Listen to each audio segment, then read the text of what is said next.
Hello and welcome to Mr. Mulher Music.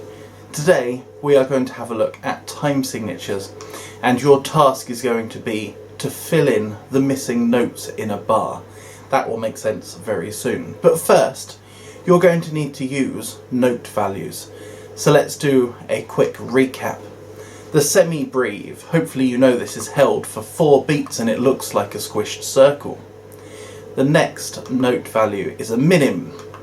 It's a squished circle with a stem up the side and it's held for 2 beats. The next note you need to know is a crotchet. It's just like a minim but it's coloured in this time and it's held for 1 beat. And the final note is a quaver. It looks the same again, but this time there is a tail attached to the stem and it's held for half a beat. So they're the 4 note values you're going to need for today's task.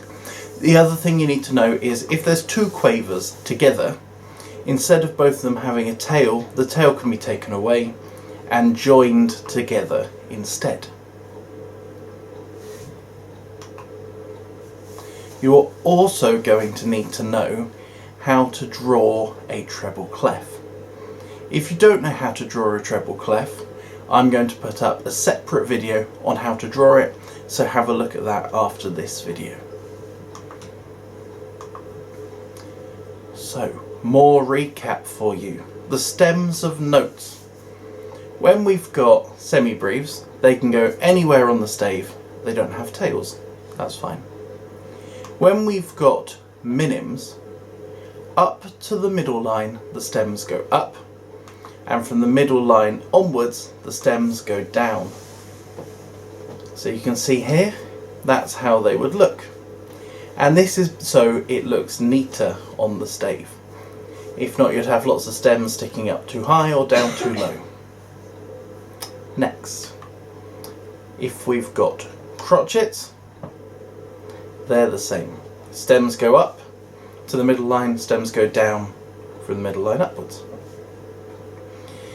If we've got quavers, the tails go the same way, and then they still go the same way when they're upside down. So always to the right of the stem. So that's a really quick recap. If you need more information on anything that I've just said there, go to session 1 and 2 on the beginner sessions of reading and writing music, and I'll go through those a bit slower in a little bit more detail. Let's look at time signatures. Now you will see a time signature at the beginning of a piece of music and it will say something like this. It could say 3/4, it could say 4/4. In some cases, in different pieces, it could say 12/8, 9/8, 7/8. There's lots of different time signatures, but we're going to concentrate on the simplest ones.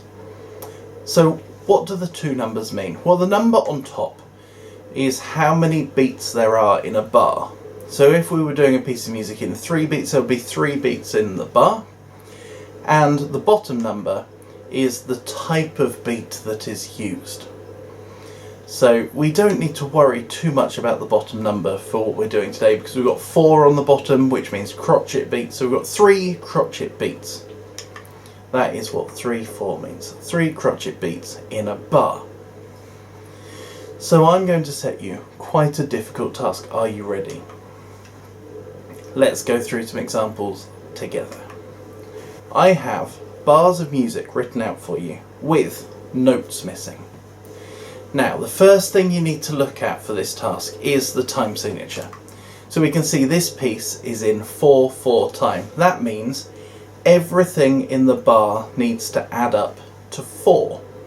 So let's have a look at the first bar. You can see there's a question mark at the end of it. That's where we need to put in our missing note.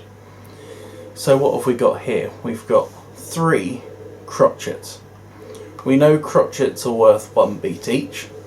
So far we have 3 beats in our bar. We need 1 more beat, which means we need to draw in a crotchet. Let's look at the second bar. So the second bar has a minim. We know that's worth 2 beats.